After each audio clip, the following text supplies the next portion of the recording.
ಸ್ನೇಹಿತರೆ, ಸ್ವಾಗತ ಸುಸ್ವಾಗತ. ನಿಮ್ಮೆಲ್ಲರಿಗೂ ಸುಸ್ವಾಗತ. ಇವತ್ತಿನ ವಿಷಯ ತುಂಬಾ ಒಂದು ನವೀನ ಘಟನೆ. ಒಂದು ಹೆಮ್ಮೆ ಅಂತಾನೆ ಹೇಳೋದು, ಇಲ್ಲ ಹುಡುಗನ ತಪ್ಪು ಅಂತ ಹೇಳೋದು, ಇಲ್ಲ ಸಮಾಜದ ತಪ್ಪು ಅಂತ ಹೇಳೋದು ಗೊತ್ತಿಲ್ಲ. ಹರಿಯಾಣದಲ್ಲಿ ಒಬ್ಬ ಯುವಕ ಸರಪಂಚ್ ಅಂದ್ರೆ ನಮ್ಮ ಕಡೆ ಗ್ರಾಮ ಪಂಚಾಯತಿ ಅಧ್ಯಕ್ಷ ಇರ್ತಾರಲ್ಲ, ಅವ್ರ ಮಗನಿಗೆ ಪರಲೋಕಕ್ಕೆ ದಾರಿ ತೋರಿಸಿದ್ದಾನೆ. ಯಾಕೆ ಈ ಪದ ಬಳಕೆ ಯೂಸ್ ಮಾಡ್ತೀನಿ ಅಂದರೆ, ಯೂಟ್ಯೂಬಲ್ಲಿ ಒಂದು ನಿಯಮ ಇರುತ್ತೆ, ಹಾಗಾಗಿ ಕೆಲವೊಂದು ಪದಗಳು ಯೂಸ್ ಮಾಡಂಗಿಲ್ಲ. ಹಾಗಾಗಿ ಪರಲೋಕಕ್ಕೆ ದಾರಿಯ ತೋರಿಸಿ ಬಂದಿದ್ದಾನೆ. ಅವನು ಯಾಕೆ ಪರಲೋಕಕ್ಕೆ ದಾರಿ ತೋರಿಸ್ತಾನಂದ್ರೆ, ತನ್ನ ಮುದ್ದು ಅಕ್ಕನನ್ನು, ತನ್ನ ಪ್ರೀತಿಯ ಅಕ್ಕನನ್ನು ಅತ್ಯಾಚಾರ ಮಾಡಿರ್ತಾನೆ ಆ ಮಗ. ಆದರೆ ಅವನು ಪೊಲೀಸುಗಳು ಕೆಲವರು ಅರೆಸ್ಟ್ ಮಾಡಲ್ಲ, ಅವರಿಗೆ ಸರಿಯಾದ ರೀತಿ ತನಿಖೆ ಮಾಡಲ್ಲ. ಆದರೆ ನೊಂದ ಯುವಕ ಯಾರಿರ್ತಾರೆ ಅಧ್ಯಕ್ಷ ಮಗನನ್ನ ಪರಲೋಕಕ್ಕೆ ಟಿಕೆಟ್ ಮಾಡಿ ಕಳಿಸಿದ್ದಾನೆ. ಸ್ನೇಹಿತರೆ, ಯಾರಿಗೆ ಆಗಲಿ, ಎಂಥವನಿಗೆ, ಶಾಂತ ಸ್ವಭಾವದವನಿಗಾಗಲಿ ತನ್ನ ಅಕ್ಕನ ಮೇಲೆ ಈ ಥರ ಅತ್ಯಾಚಾರ ಮಾಡಿದ್ದಾನೆ ಅಂದರೆ ಅದು ನೋವು ಕೊಡೋ ಸಂಗತಿ. ಅದಕ್ಕಾಗಿ ಕಾನೂನು ಅವನ ಮೇಲೆ ಕ್ರಮ ತಗೊಳ್ಳಿಲ್ಲ ಅನ್ನೋ ಭರದಲ್ಲಿ ಯುವಕ ಕಾನೂನು ಕೈಗೆತ್ಕೊಂಡು ಆ ಹುಡುಗನನ್ನ ಹತ್ಯೆಗೈದಿದ್ದಾನೆ. ಇದನ್ನ ಸರಿ ಅನ್ನೋದು ತಪ್ಪು ಅನ್ನೋದೇ ಗೊತ್ತಾಗ್ತಿಲ್ಲ.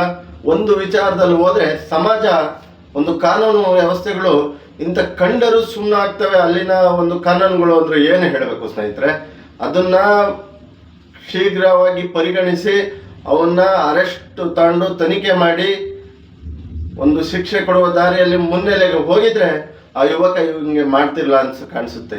ಯಾವಾಗ ಅಲ್ಲಿನ ರಾಜಕೀಯಗಳು ಆ ಅತ್ಯಾಚಾರದ ಮೇಲೆ ತೊಡಗಿದವೋ ಆವಾಗ ಆ ಯುವಕನಿಗೆ ಅನಿಸಿದೆ, ನನ್ನ ಅಕ್ಕನಿಗೆ ನ್ಯಾಯ ಕೊಡಲು ಈ ರಾಜಕೀಯ ವ್ಯಕ್ತಿಗಳು ಬಿಡುವುದಿಲ್ಲ ಎಂದು ಆ ಯುವಕ ತನ್ನ ಕಾನೂನು ಕೈಗೆತ್ಕೊಂಡು ಆ ಸರಪಂಚನ ಮಗನ ಪರಲೋಕಕ್ಕೆ ದಾರಿ ತೋರಿಸಿದ್ದಾನೆ.